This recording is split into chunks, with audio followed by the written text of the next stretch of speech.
Olá, é com alegria que damos seguimento ao estudo cronológico da Revista Espírita de Allan Kardec. Hoje nós vamos iniciar já o 11º ano da revista, o penúltimo ano da Revista Espírita. Portanto, as nossas reflexões hoje serão em torno da revista de janeiro de 1868, que contém 6 artigos, então abaixo da média, mas como sempre falamos, independente da quantidade de artigos, nós vemos a riqueza doutrinária, a riqueza e a beleza das abordagens que Allan Kardec fazia, tornando muitas vezes um tema simples, num tema com muito aprendizado. Extraía do simples lições inesquecíveis para nós, espíritos em evolução. E o primeiro artigo, aqueles que nos acompanham já estão até acostumados, quando Kardec está iniciando um novo ano, ele trazia o artigo Golpe de Vista Retrospectivo. Se não aconteceu em todos os anos, aconteceu na maioria dos anos da Revista Espírita, quando Kardec aproveitava para fazer uma análise acerca do movimento espírita, das conquistas do espiritismo, dos desafios que ele enfrentou no ano anterior, fazendo uma espécie de um inventário, o que para nós hoje, lendo, é muito importante, porque tudo isso vai se constituindo na história da doutrina espírita. De forma que ele faz menção aqui a alguns pontos do ano de 1867, positivos alguns, negativos outros, e aqui nós vamos abordar alguns, tentando imprimir um pouco de atualidade, porque muitos dos pontos trazidos ainda se aplicam, em alguma medida, ao movimento espírita atual. Kardec vai falar assim, o ano de 1867 viu aparecer em várias obras que, sem lhe trazer o nome, popularizavam os seus princípios. Vimos diversos artigos, Kardec citando obras da literatura, escritores renomados da época que não usavam a nomenclatura espiritismo. Muitos, talvez a maioria, nem espíritas eram, mas cuidavam de assuntos que a doutrina espírita estudava, porque a doutrina espírita não criou os princípios fundamentais.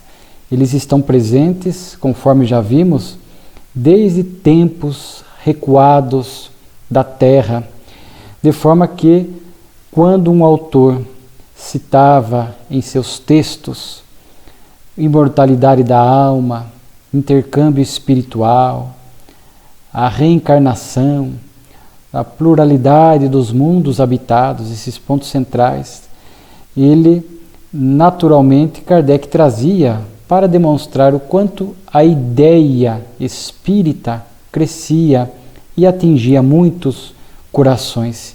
E Kardec sempre fez essa observação, porque muitos estavam prevenidos, estavam contra quando se utilizava a palavra espiritismo. Então eles liam, ouviam espiritismo ou o nome de Kardec, muitos já traziam essa prevenção e criticavam, atacavam, discordavam. Mas muitas vezes nessas obras, porque não havia o nome do espiritismo, mas a ideia espírita estava presente, muitos desses que atacavam, que não se diziam adversários do espiritismo, que tinham ideias opostas, muitas vezes enalteciam as obras, porque ali estava o pensamento espírita, mas não estava o nome espiritismo, até revelando a profunda ignorância que muitos traziam em torno do espiritismo. Atacavam o espiritismo sem conhecer-lhe o conteúdo. Então Kardec sempre ficou muito feliz quando via a ideia espírita se popularizando por diversas vias, na imprensa, no teatro, na literatura, quando vinha através de pessoas renomadas. Por quê? Porque muitos diziam que os espíritas eram pessoas loucas, destituídas de inteligência, de forma que quando um grande escritor, publicamente conhecido pelo seu gabarito intelectual, apresentando o seu consenso com alguns pontos do espiritismo, repito, sem às vezes usar o nome do espiritismo, mas os princípios fundamentais que o espiritismo trazia, Kardec fazia questão de demonstrar isso e apresentar na Revista Espírita, que era a tribuna do espiritismo. E, portanto, trazendo para os dias atuais, nós continuamos entendendo que é importante este popularizar a ideia espírita. O próprio benfeitor Emmanuel, através de Chico, é uma frase muito usada, muito famosa de Emmanuel, que a maior caridade que se pode fazer com o espiritismo é a sua divulgação. Então hoje, através da internet, das redes sociais, nós temos uma condição muito favorável para a divulgação da ideia espírita, dos princípios espíritas, né? Através, portanto, desses recursos tecnológicos e outros, mas é claro, sem a preocupação de fazer proselitismo, sem a preocupação de converter o outro, sem preocupação com conversão religiosa, porque, conforme já registramos várias vezes, a maior preocupação do espiritismo é formar homens de bem.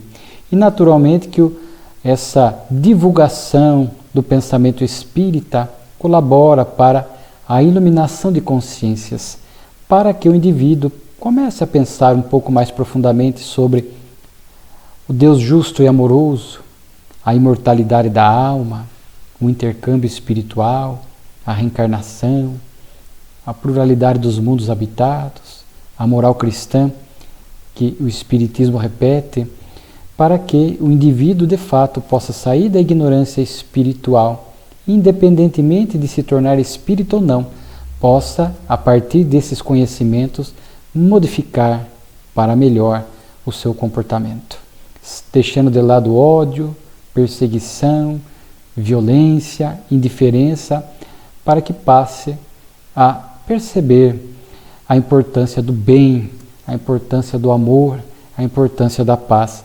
Então, por isso que nós, cada um de nós, somos convidados a fazer esta divulgação, também e especialmente pelo exemplo, pelo comportamento no cotidiano, no dia a dia. Importante também nós estudarmos com seriedade, com afinco, a doutrina espírita, para que quando surja a oportunidade de divulgarmos o seu pensamento, possamos fazê-lo com qualidade e com fidelidade, deixando de lado pontos de vista pessoais, achismos que muitas vezes colidem, destoam daquilo que verdadeiramente o Espiritismo nos ensina.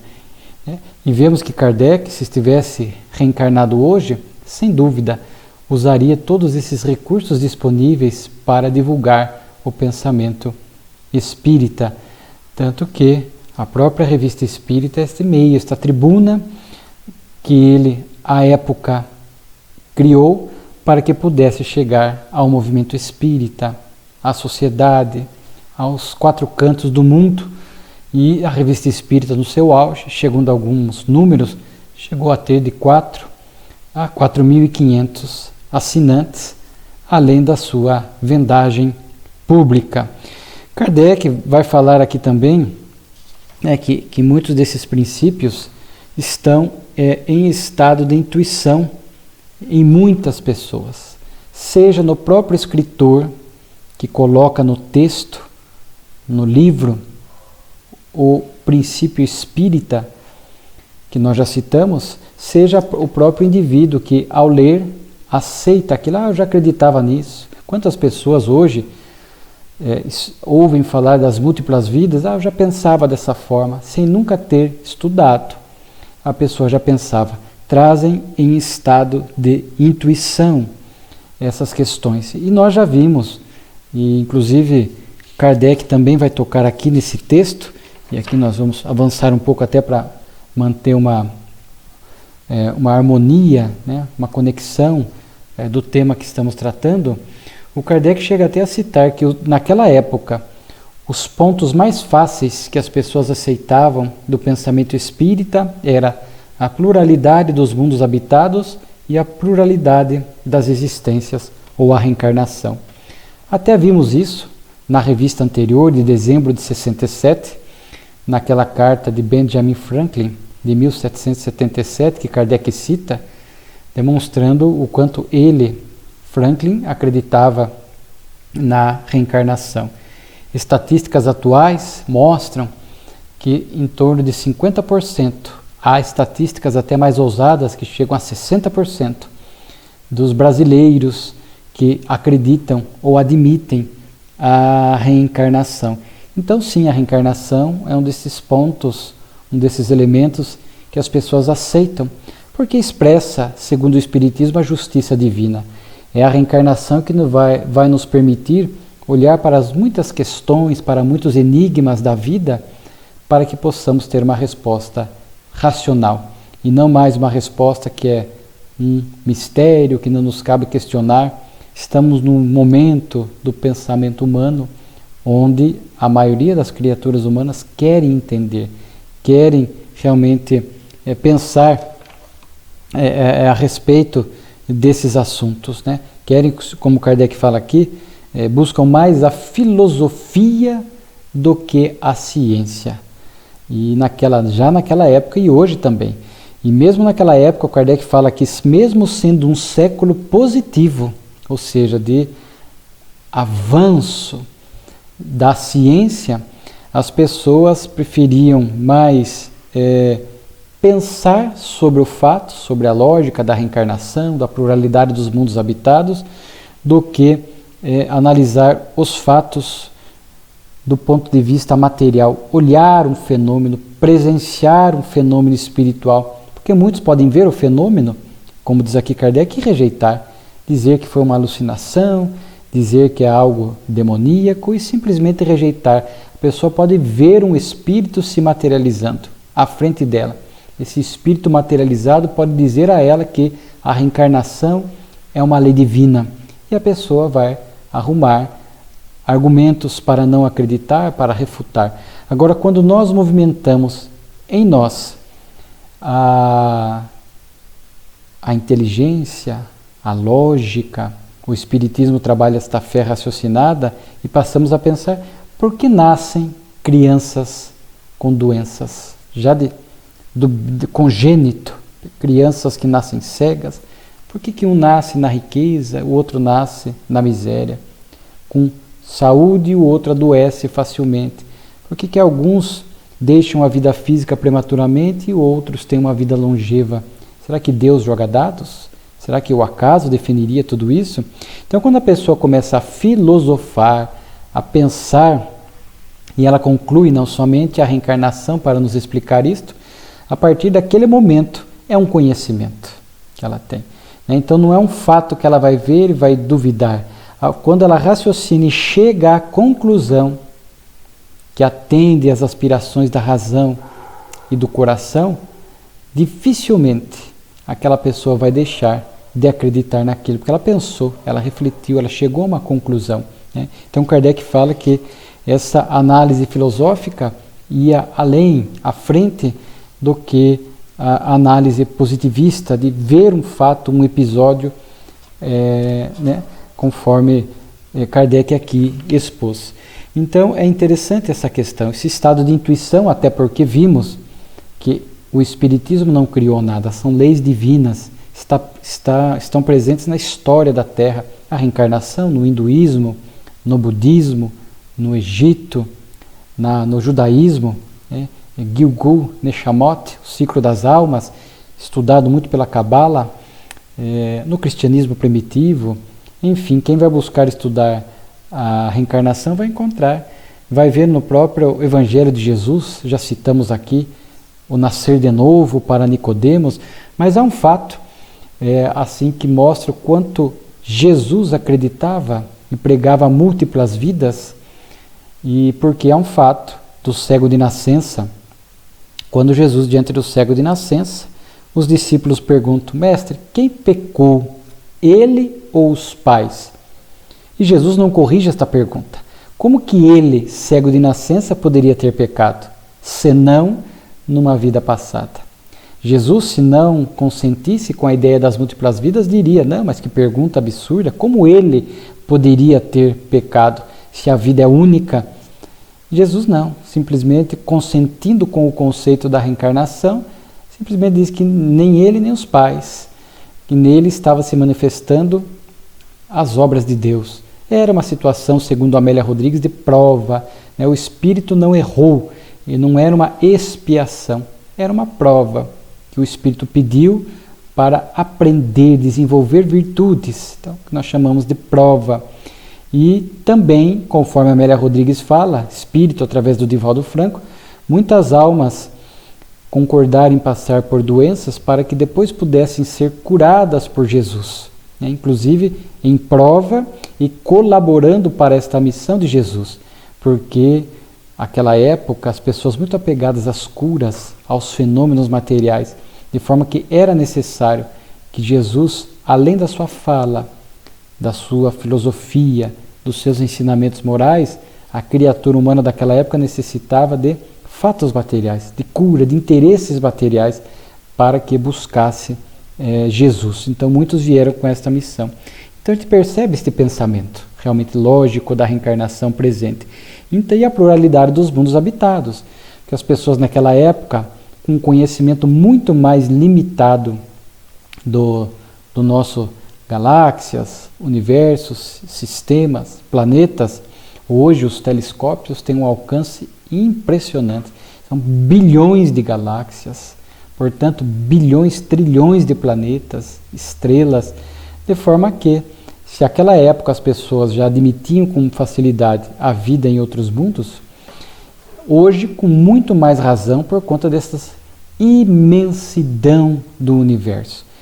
É colocar em xeque a sabedoria de Deus, que nada faz de inútil, que teria criado esses planetas apenas para embelezar a nossa vista, embelezar o céu.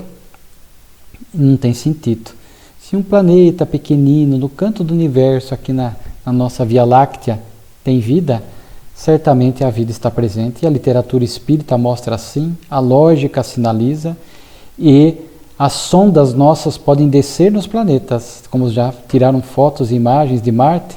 Temos livros que falam da vida em Marte, com coerência, de Chico, Cartas de uma Morta, a mãe de Chico desencarnada visita o planeta, fala lá que a vida lá é mais aérea, e a sonda desceu, mas a vida física naquele planeta está certamente em dimensões que nós não podemos registrar com os nossos olhos humanos e com os equipamentos que nós criamos para registrar determinada vibração molecular. Se esta vida em Marte estiver numa vibração que nós não captamos, nós podemos descer lá e não vamos ver. Mas a vida, porque não precisa Kardec fala aqui, né, do positivismo, do ver para crer, o Tomé. A lógica, tem que haver vida, ainda que seja uma vida muito diferente, em termos daquilo que nós acreditamos aqui na Terra, né? Então é um artigo muito interessante. Kardec vai destacando estes pontos positivos e negativos, né? Aqui nós destacamos os pontos positivos, em relação a esta pluralidade dos mundos habitados, né? O próprio Cristo, né? Há muitas moradas na casa de meu Pai, na Santa Ceia, naturalmente referindo-se às moradas no mundo espiritual e a essas moradas físicas, neste grande educandário que é o universo, cada planeta sendo uma sala de aula, né? Permitindo que o espírito vá progredindo, mudando de mundos, para que possa ir caminhando, aprendendo na direção de Deus. E em termos de aspectos negativos, ele vai citar aqui que ele fala assim: o número das sociedades ou grupos oficialmente conhecidos, ou seja, as casas espíritas, diminuiu. Olha que interessante, por força das intrigas.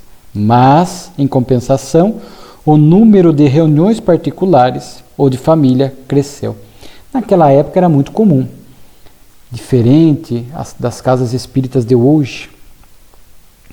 Era mais comum esses grupamentos familiares, poucas pessoas se reuniam num lar e depois acabavam transformando aquilo eventualmente numa casa espírita, numa sociedade espírita. Mas começava e às vezes se mantinha por conta do número reduzido e por outras questões, era mais fácil e simples se reunirem no lar. Hoje as coisas mudaram. Mas Kardec fala que aumentou este grupamento familiar e diminuiu as sociedades por intriga. Por quê? Porque às vezes as sociedades fechavam por intrigas, tinham lá 20, 30, 40 pessoas naquela sociedade, 50. Intrigas, melindres, que ainda existem no movimento espírita. O grupo, a sociedade briga, se divide. E muitas vezes essas mesmas pessoas que estavam ali numa sociedade formal acabavam então se dissipando e muitas vezes retomando estes grupos familiares, então, criando grupos familiares a partir daquela dissensão. Mas este alerta de Kardec é importante.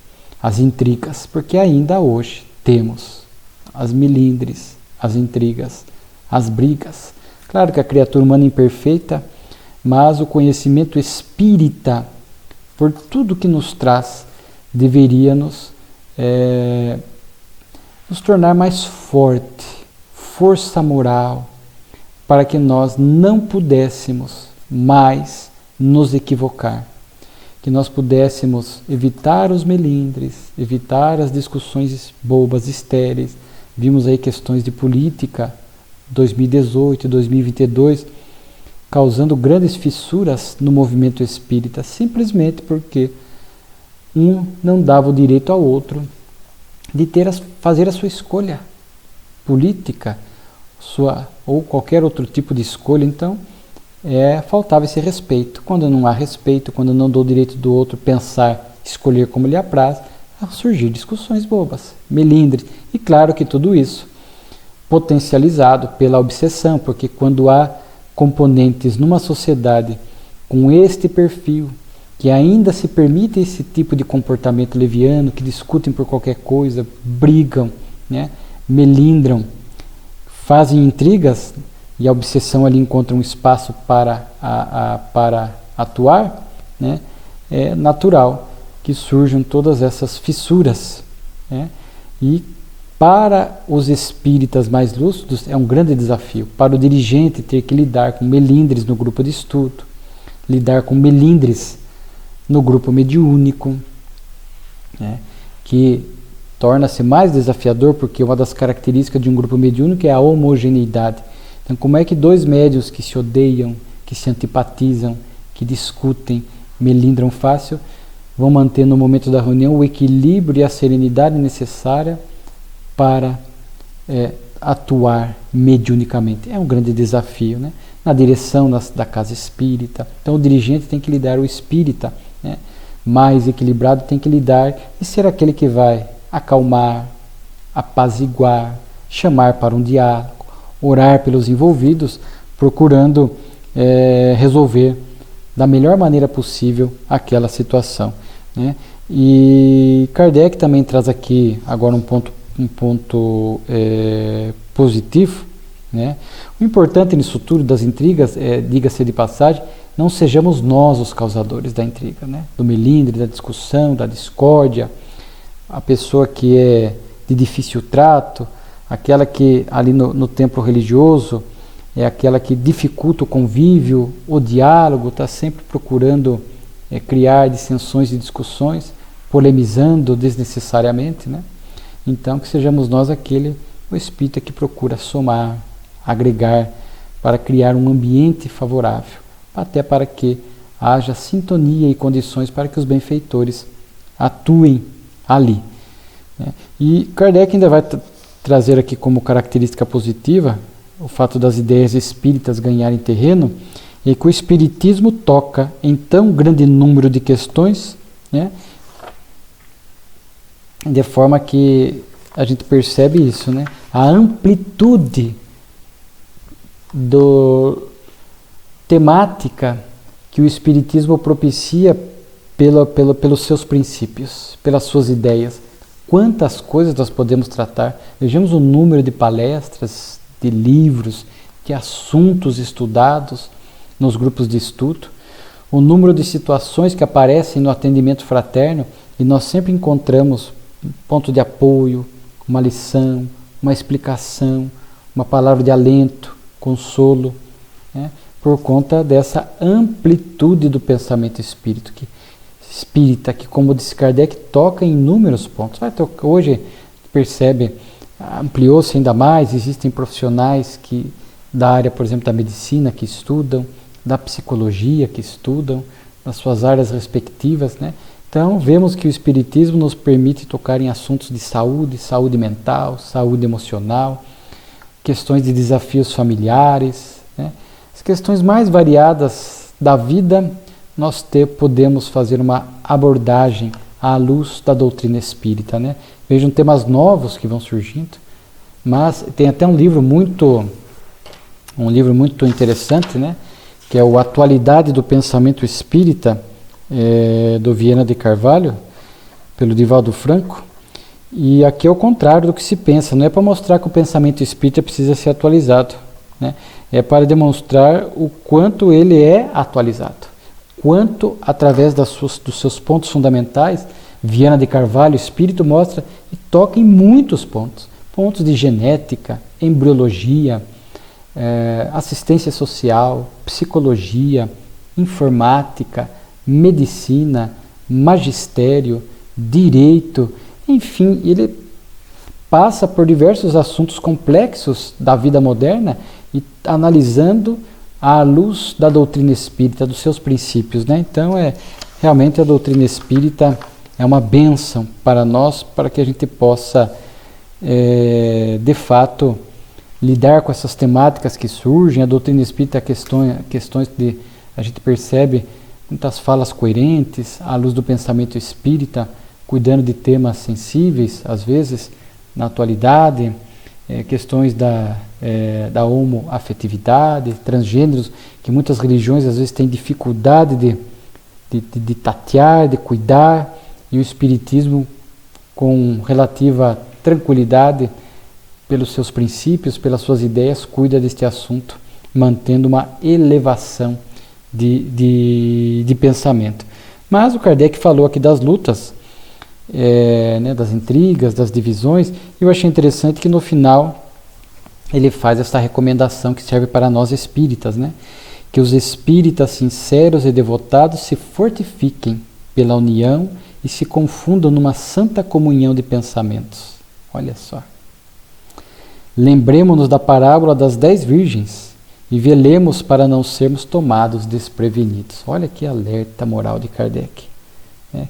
Que nós possamos buscar esta união da convivência, do respeito, da tolerância, da empatia, da amizade, né? E trabalharmos esta comunhão de pensamentos, que quanto mais estudamos a doutrina com seriedade, mais nós estabelecemos esta comunhão de pensamentos em torno dos princípios espíritas e em torno da moral cristã, que é muito importante. E ele citando aqui a parábola das 10 virgens, né?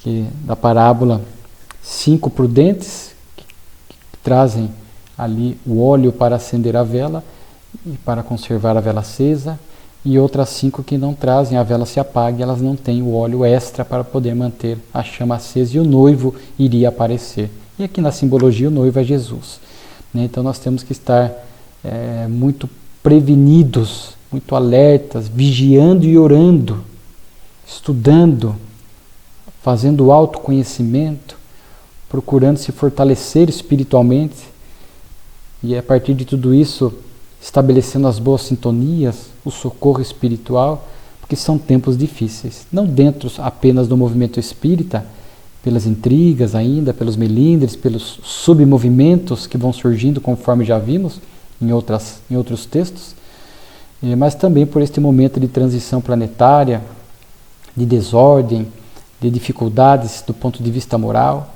que a humanidade atravessa. Então são momentos de, como diz Kardec aqui, nos mantemos prevenidos, cuidadosos, vigilantes, e não há meio melhor do que o nosso comprometimento com o bem, com a paz e com a verdade, para que a gente siga laborando, trabalhando em prol do planeta regenerado do porvir, né? Então veja que é um texto aparentemente simples, mas que toca em pontos importantes, né?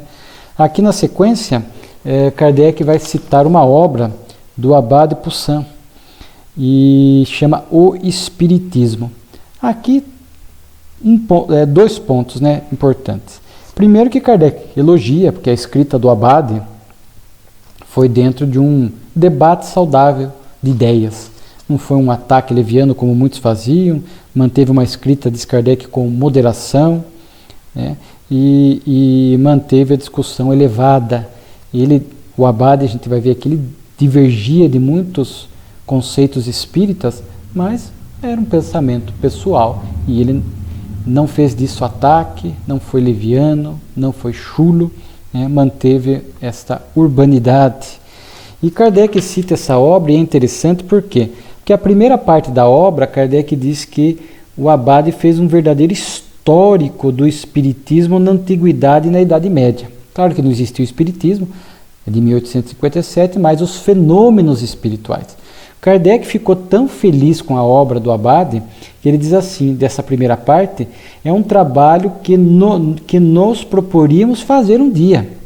E nos sentimos felizes por nos haver o senhor Abade Poussin poupado esse esforço. Então era algo que Kardec pensava em escrever, fazer um registro histórico mais profundo dos fenômenos espirituais, da intervenção dos espíritos no mundo físico, e o Abade faz. Então a primeira parte da obra, nós vamos citar alguns pontos aqui, é todo esse registro histórico. E a segunda parte, é claro que seguindo o seu pensamento católico, o Abade discordava de muitas coisas. Mas Kardec aqui diz assim, o Abade não contesta nenhum dos fenômenos, mas diz que muitos deles são diabólicos. Então Kardec até cita assim, o Sr. Poussin conclui que os mesmos fatos são miraculosos e de fonte divina em certos casos, e diabólicos em outros. Então veja que a religião se colocou numa posição muito confortável, que ela admite os fenômenos, e é ela então que ficava nessa posição confortável de dizer, não, isto é divino, isto é demoníaco, isto é divino, isto é demoníaco, né? Então é algo... E aí Kardec, naturalmente, que vai até falar algo interessante, né? Como são... Ele vai dizer assim, né? Contestando essa fala, num dado momento ele diz assim, toda a questão se reduz então em saber se é Deus que age de um lado e o diabo do outro. É uma questão de pessoa. Ora, quando duas pessoas fazem exatamente a mesma coisa, que às vezes há fenômenos muito similares, que ora se diz é divino, ora se diz é demoníaco, se conclui que uma é tão poderosa quanto a outra. Todo o argumento do Sr. Poussin termina assim por demonstrar que o diabo é tão poderoso quanto Deus. Por duas uma, ou os efeitos são idênticos ou não são. Se são idênticos, é que provém de uma mesma causa, ou de duas causas equivalentes. Se não o são, mostrai em que diferem. Né? Então, vejam a lógica de Kardec. Né? Então, não poderia fenômenos parecidos se são da mesma hora de Deus, hora do diabo, então não se equivalem em força, o que não teria sentido. Aliás, sabemos que a doutrina espírita nem aceita essa figura do diabo como um ente, né? O anjo decaído que se rebelou contra Deus e duelará eternamente com ele. Né? Sabemos que há espíritos momentaneamente inferiores, imperfeitos, no mal, né? Que agem realmente contra o bem, mas momentaneamente. Né? E porque vão reencarnar, são imortais e gradativamente a lei de Deus tem mecanismos para que esses espíritos vão a pouco e pouco saindo do mal e trilhem o caminho do bem. Então vejamos a lógica, né, que Kardec vai propondo aqui ao analisar a obra. Mas Kardec vai falar da doutrina espírita que satisfaz a razão, né? Vai falar porque na segunda parte o Abade vai discordando de muitas ideias da doutrina espírita, né? E Kardec vai tecendo aqui as características do espiritismo, né?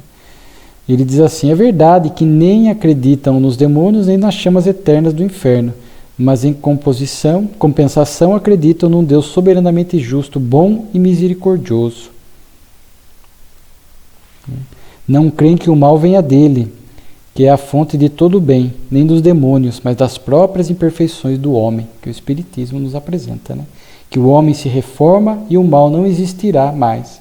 Vencer-se a si mesmo é vencer o demônio, né? Uma figura, usando uma figura mais, de um sentido figurado, né? O mal. Mas vale a pena para os espíritas que gostam de estudar, quando Kardec aqui vai citar a segunda parte, a primeira parte da obra, que são aquela pesquisa séria, profunda que o Abade fez, que vimos que era o desejo de Kardec fazê-lo, mas o Abade o fez, né? Então ele vai citar aqui muitos fatos que nós conhecemos, né? Esta intervenção dos espíritos em nossas vidas vem da mais alta antiguidade, tão antiga quanto o mundo. O demônio seduzindo sob uma forma sensível Adão e Eva no paraíso, os querubins que guardavam a sua entrada, os anjos que visitam Abraão e discutem com ele a questão de Sodoma, os anjos insultados na cidade imunda, arrancando Lot ao incêndio, o demônio que mata os 7 maridos de Sara, a mão invisível que escreve a sentença de Baltazar, o anjo Gabriel que anuncia o nascimento de João e Jesus, né? Que mais é preciso para mostrar a existência dos espíritos e a crença na intervenção desses espíritos, bons ou maus, nos atos da vida humana, né? São Paulo fala, né, que eles enchem o ar, nuvem de testemunhas. Ele vai citar as tradições pagãs, judias, né? Os pais da igreja, vai ser citado, né? São Gregório, Santo Agostinho, que falavam dos anjos da guarda. E aqui diz assim: mas o fato mais interessante e mais autêntico da história é, sem dúvida, a evocação de Samuel, né? Pela médium da pitonisa de Endor, que tem um fato que está lá em Samuel, né? Primeiro texto de Samuel, versículo 28, né? Onde realmente o rei Saul evoca o amigo Samuel, já morto, para saber se ele deveria guerrear com os filisteus, né? E recebe a resposta e tal.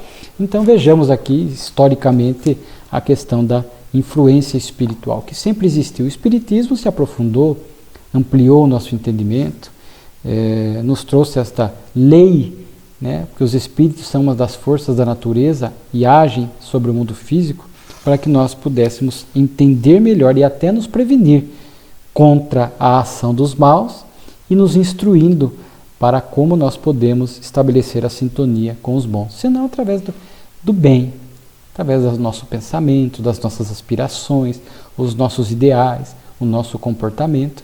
No bem vai estabelecendo sintonia com os bons. Enquanto nós sustentamos ainda pensamentos equivocados, no campo da maldade, as paixões descontroladas, o materialismo, o sexismo, né, o egoísmo, enfim, nós vamos estabelecendo. E aqui, quando falamos do sexismo, não é a função sexual propriamente dita, né, mas é o sexo descontrolado, programado apenas para o prazer, conforme vemos hoje na juventude, nos adultos, né, onde o prazer sexual é, para muitos, o ápice da felicidade da existência, né?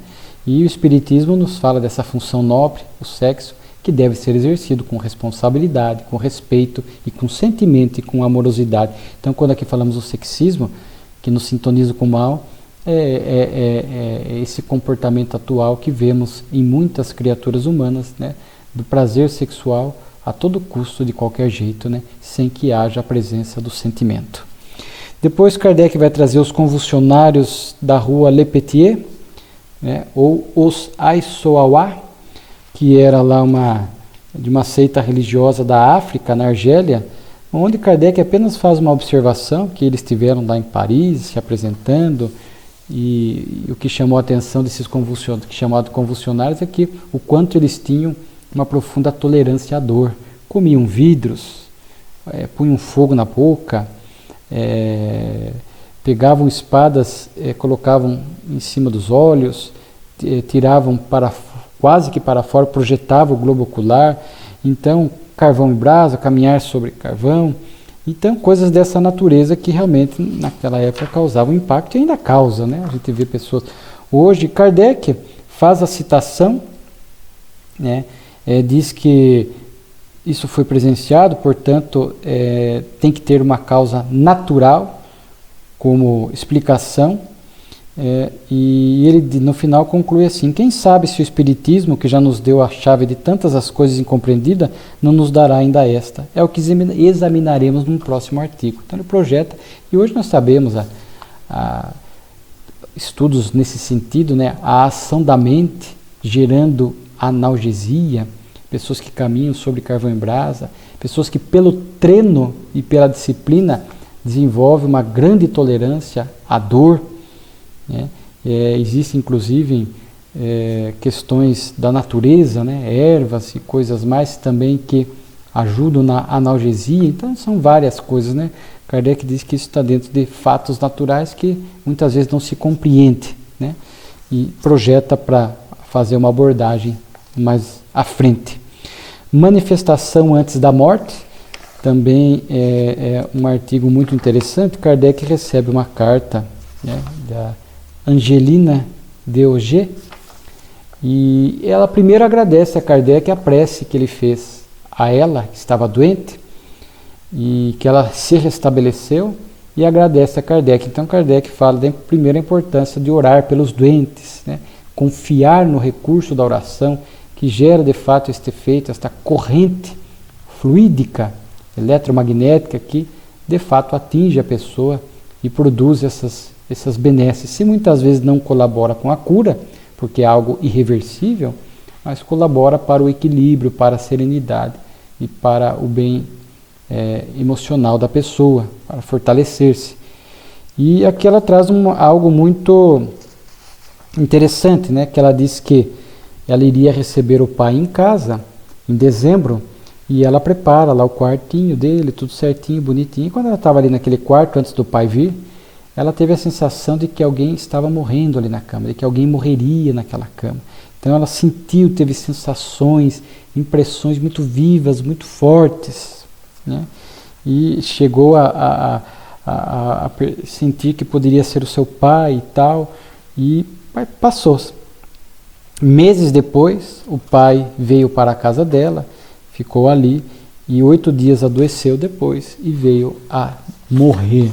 Então ela descreve esse fato para Kardec, como é que ela teve esta revelação do futuro, esse pressentimento de que de fato ali, naquele quarto, naquela cama, teve a sensação como se o pai ali estivesse e tudo, né? Ela não soube muito bem explicar, e ela pede uma explicação para Kardec. Kardec lê o fato na Sociedade de Paris, e aqui a beleza, né? Muitas vezes esses fatos complexos, para a gente remontar a causa, Kardec se valia da mediunidade dos bons espíritos que ali estavam para instruir, e eles falam assim: o espírito do pai dessa senhora, em estado de desprendimento, tinha um conhecimento antecipado de sua morte e da maneira por que ela se realizaria. Sua vista espiritual abarcava um certo espaço de tempo. Para ele a coisa era como presente, isso durante o sono. Mas no estado de vigília disso não conservava qualquer lembrança. Foi ele próprio quem se manifestou à sua filha 6 meses antes, nas condições que deviam se produzir, a fim de que mais tarde ela soubesse que era ele, né, que iria desencarnar e que deveria estar preparada para uma separação próxima, não ficasse surpreendida com a sua partida. Ela própria, como espírito, tinha conhecimento disto, porque os 2 espíritos se comunicavam em seus momentos de liberdade, pelo sono. É o que lhe dava a intuição de que alguém devia morrer naquele quarto. Olha só que interessante, né? Então, o pai, quando sai do corpo, quando o espírito é mais equilibrado, ele sofre menos a influência da matéria desperta do corpo e muitas vezes consegue acessar essas informações relativas ao futuro. E ali no caso era que a sua desencarnação estava próxima. E a filha também, no estado de libertação do corpo, do sono, encontrava o pai em espírito e eles sabiam disso. Então ela trazia esse estado de intuição forte. Então ali no quarto, naquele momento, 6 meses antes, né, a impressão que ela teve e a certeza era decorrente desses contatos espirituais, né, dessas informações que foram a ela reveladas pelo próprio pai, e ela também pressentia a respeito da desencarnação dele, né? E vejam que esses casos são excepcionais, né, de acessar o futuro, premonição, e principalmente envolvendo desencarnação. Nós já comentamos aqui este assunto. A gente sabe que os benfeitores espirituais só permitem isto quando sabem que o espírito tem estrutura emocional para tanto. Então, aqui no caso, percebe-se que ela não ficou desequilibrada com a informação. Ela duvidou, mas depois aconteceu. Como que os espíritos disseram, para que quando acontecesse ela estivesse preparada para lidar com mais serenidade com o fato. Então, temos que tomar cuidado para as questões de obsessão, que às vezes espíritos brincam com isso, causam medo. Já contei aqui no estudo da Revista Espírita que em atendimento fraterno atendi pessoas que começaram a sonhar com a própria morte, a ponto de ter um medo imenso de sair de casa, de fazer as coisas comuns. E aí eu falava, olha, isto não é coisa de um bom espírito, do seu anjo da guarda. Sabendo o temor que você tem da morte, que você não lidaria bem com a informação, eles não fariam esta revelação, não permitiriam. Isto é coisa de espírito que está querendo causar temor, brincar, né, te prejudicar de alguma forma. Então, confie, né, não vai acontecer a sua desencarnação, não chegou a hora ainda. De fato, não aconteceu. Então, temos que tomar muito cuidado com isso. Quando as pessoas têm e acontecem mais à frente, a morte de um parente, de alguém conhecido, muitos casos registrados, para que não é para evitar, é para que a pessoa intimamente se prepare, se fortaleça, para que naquele momento difícil da desencarnação de um ente querido, onde muitos ali no lar se desestabilizam, se perturbam, esta pessoa que teve já esta ideia revelada anteriormente e possa ir pouco a pouco se fortalecendo, ela possa naquele momento, ainda que ela vai enfrentar o luto, tem o choro, a tristeza, sem revolta, né, ela possa ter um pouquinho mais de força que os demais para sustentar aquela situação. Às vezes tem que tomar decisões em nome da família, em relação ao próprio funeral, questões post-mortem, de inventário e tantas coisas que vão surgindo, e às vezes é esta pessoa a quem foi revelada, normalmente é aquela que terá mais condições de manter um relativo equilíbrio e tomar as rédeas de algumas decisões e de algumas ações necessárias após a desencarnação de um ente querido, né? Aqui nós temos penúltimo artigo, variedades, estranha violação de sepultura. Também é um caso muito interessante. Kardec faz esse estudo, que ele chama de estudo psicológico. Era um caso de possessão, né? Que a gente já estudou aqui, o caso de Júlia, né? O quanto Kardec, através da própria Revista Espírita, foi vendo casos mais intensos de influência espiritual, quando o espírito realmente se apodera das faculdades intelectuais, orgânicas da pessoa, age como se fosse a pessoa, né? Usa os olhos, os ouvidos, né? A boca da pessoa. O espírito do encarnado não se desprende, um espírito não vem tomar o corpo e expulsar definitivamente o outro, não é isso que acontece, né? Mas ele toma posse de tal forma, né, que ele começa a comandar, né, as ações, as decisões, usando das faculdades orgânicas do indivíduo. É realmente uma influenciação espiritual muito mais intensa, né, além da subjugação, da possessão, que Kardec, depois de estudar esses casos, retifica o que ele havia já escrito, que não aceitava a possessão, porque passava a ideia falsa de que o espírito tomava conta e o expulsava definitivamente o espírito do encarnado. E não é o que acontece, né?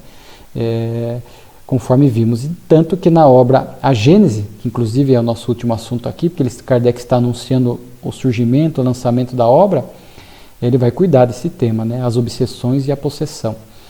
Após estudar casos na Revista Espírita como este, né? Um caso de violação de sepultura. Por quê? Porque aqui conta que, em síntese, ele chama que o senhor Magnan, realmente diz aqui, tinha 23 anos e teve a infelicidade de perder a mulher atingida por uma doença no peito. A mágoa profunda que por isso sentiu, em breve foi aumentada pela morte do filho, que não sobreviveu à mãe senão alguns dias. Então ele enfrentou esse luto pesado da esposa e logo depois do filho. E aí, o que aconteceu? As pessoas começaram a ver, ele próprio chamou um vizinho, chamou outro, para dizer, eu falei que a minha esposa ia voltar, ela voltaria. O que aconteceu? Ele foi aonde a mulher estava numa noite de chuva, onde ela estava enterrada, a desenterrou, depois de 20 e poucos dias da morte. Era algo até interessante, porque o corpo estava muito bem conservado, porque a mulher mantinha-se, veremos, né, vinculada ao corpo, de alguma forma, mantendo, talvez contribuindo certamente para que o corpo não entrasse rapidamente num processo de decomposição. Ela estava muito bem conservado. E ele trouxe para casa o corpo da mulher, colocou na cama e falou lá, olha, venham ver, falei que ela voltava, chamou vizinhos, né, se levantaram, né, para tentar tranquilizar, né. E é interessante, né, ele disse que aqui demorou horas para tirar, levou-a para casa e pôs na cama. Seriam 3 horas da manhã, depois de ter feito um bom fogo, descobriu o rosto da morta. Então, quase alegre, correu à casa da vizinha que o tinha enterrado, para dizer que sua mulher tinha voltado, né? Imagina agora a surpresa e o pavor do vizinho. A vizinha teve a presença de espírito de induzir o pobre alucinado a repor sua mulher no caixão, o que ele prometeu, vendo o silêncio obstinado daquela que julgava ter chamado à vida, né?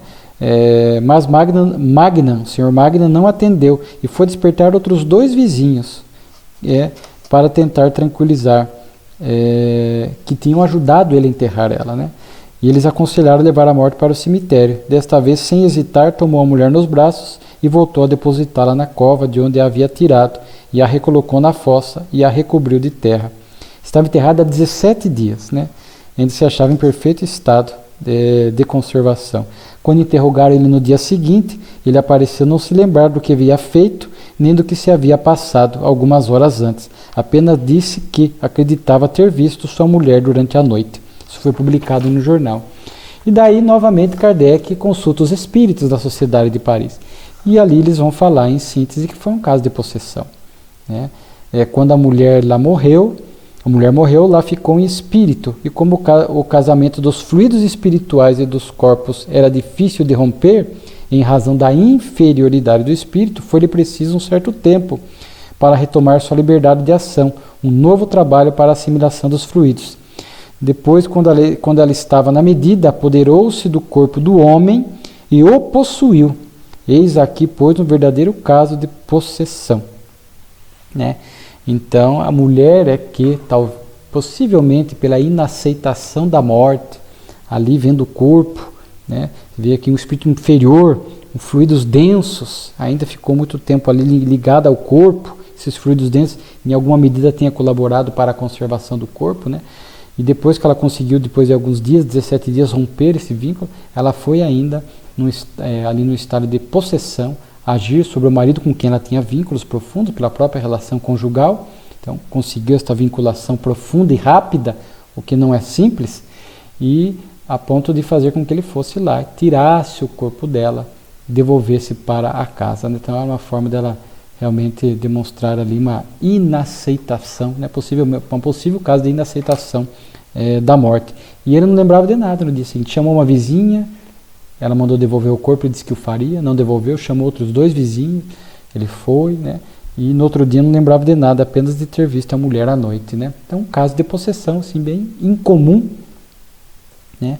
Que os espíritos, ela possuía este homem, levou a fazer o que ela quer.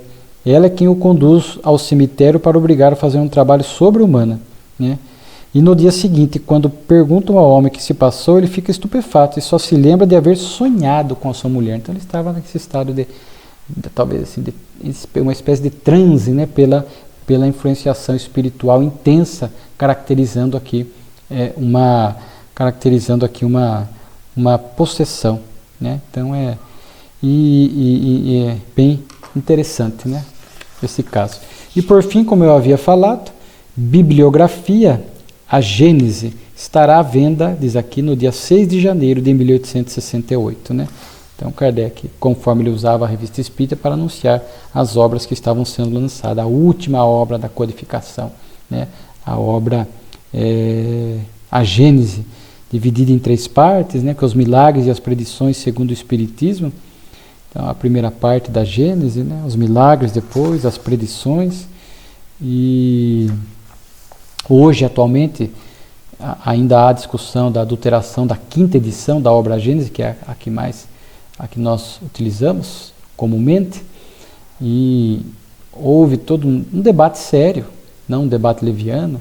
Documentos foram trazidos, porque muitos documentos novos têm surgido, resgatando aquele primeiro momento do Espiritismo, né, cartas e documentos, né, e depois alguns, e respeitamos, defendem esta adulteração por Le Marie, mas documentos novos foram trazidos, descobriu-se a 5ª edição, né, lá na Suíça, e percebeu-se que essas alterações feitas na 5ª edição partiram do próprio codificador, né. Tem um grande pesquisador, Carlos Sete, né, Carlos Bastos Sete, e ele tem um livro Espíritos sobre Investigação, onde ele estuda esses documentos, ele está aí nas redes sociais, e ele tem um estudo muito primoroso, que a meu ver me parece ser o mais acertado, demonstrando que, de fato, a 5ª edição da Gênese não teve adulteração. Foram alterações feitas pelo próprio codificador, e ele, através de documentos e argumentos e questões da época para se lançar livro, fez um grande estudo, chegando a esta conclusão, e o que sempre nos parece razoável, inclusive defendida pela Federação Espírita Brasileira e por algumas outras federativas, né, consolidando este pensamento, pelo menos de muitos, de que não houve a adulteração da 5ª edição. E aqui Kardec estava anunciando o lançamento, né, ainda da 1ª edição, desta grande obra, uma das menos estudadas, né, das 5 obras de Kardec, mas que fica aqui a nossa recomendação para a leitura e o estudo sério desta obra, né? Então aqui foi janeiro de 68, quantas e quantas questões valiosas, né? Quanto mais a gente vai lendo a revista, vai se deleitando intelectualmente dela, quanto aprendizado, quantas coisas. O que eu sempre digo, né? Só faz aumentar a nossa estima, a nossa gratidão pelo nobre codificador Allan Kardec, pela sua missão extraordinária de trazer o Consolador prometido à Terra, ser o seu codificador, né? Aquele que organizou, que compilou, que sintetizou, né? Que agrupou o pensamento vindo dos benfeitores espirituais e acabou surgindo a doutrina espírita aqui na Terra, que vem iluminando as nossas consciências para que possamos caminhar com mais serenidade, com mais equilíbrio e com mais sintonia no bem, e para nós espíritas tendo Jesus como modelo e guia. Muito obrigado.